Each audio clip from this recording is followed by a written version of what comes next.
Are you a compliance or security specialist in your company and you're struggling to get the engineering teams to do the work that you need them to do, either for compliance prep or in the compliance audit, or even fixing security bugs with a medium to higher CVSS score that they're just not picking up?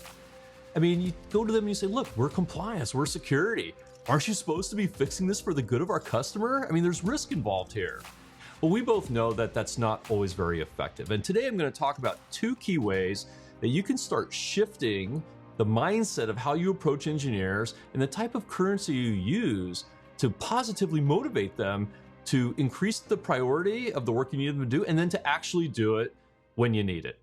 My name's Milan, and in the decades I've spent working my way both as an engineering leader and release operations and compliance owner for a $5 billion software product, to now as a senior leader of a compliance team where we do all of the audits and compliance work for many SaaS services in a global environment.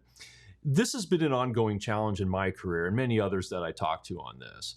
The real issue with this is that most compliance and security teams will use the wrong currency with the engineering teams. I mean, we'll talk about risk. We'll talk about what this means against the regulation. But you know what? Engineers don't normally at that level give a darn about that. I mean, they care, don't be wrong, they do care, but it's not impactful to them personally.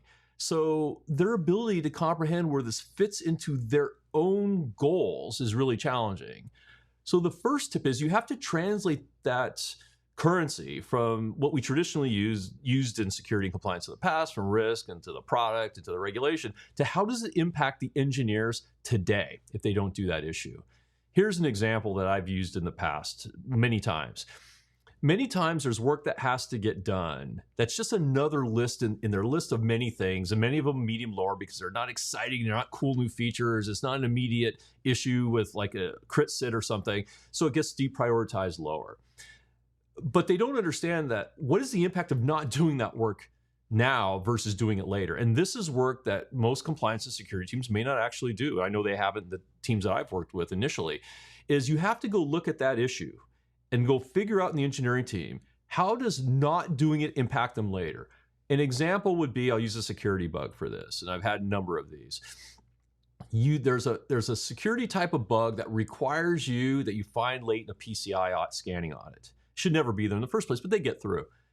And let's say you have a classroom that always get through by teams. I know that's happened to me. Well, they didn't want to fix the issues. But when I went to the team and I said, look, you got to understand, I did some research here. You don't fix that bug. The last couple times you fix it, or if it's never been fixed, you go find out what they'd have to do. You're going to have to disrupt your complete sprint for that cycle. You don't know when that's going to happen. And you're going to have to pull people off to go develop the fix, test the fix, and then go work with the operations to do an immediate fix to that. And that's a lot of pain for you because you're going to have to own that. And well, by the way, did you realize that you've already had to do that a number of times in the past on a very similar issue to this? Wouldn't you rather allow me to help you solve that problem that impacts you to meet your deliverables at that time if we just go do it in advance? It's a completely different way to approach the problem. The first tip is about putting it into the type of pain and cost to them, whether it's time or just actual pain. That's tip number one. Tip number two is about taking it to the next step is, if there isn't a lot of pain to them immediately, because some of the fixes are not hard, they're just not prioritized to get proactively fixed systemically in the product. Well, then you say, what's the pain to the customer if it's there? You go research that. I've had bugs where, frankly, the fix was trivial. They just refused to prioritize it. But when they had to fix it in production, you had to take the customers down, even whether it's minutes or hours. And then guess what? I tell them, you're going to have to explain to the big cheeses upstairs why you allowed the customer to be down when you didn't put this simple fix in. And let me help you solve that problem for you so we don't get into that situation, right? I'm here to help you. Compliance and security is always here to help the engineering team. Those two tips are two that I've used many times in order to actually drive a higher priority.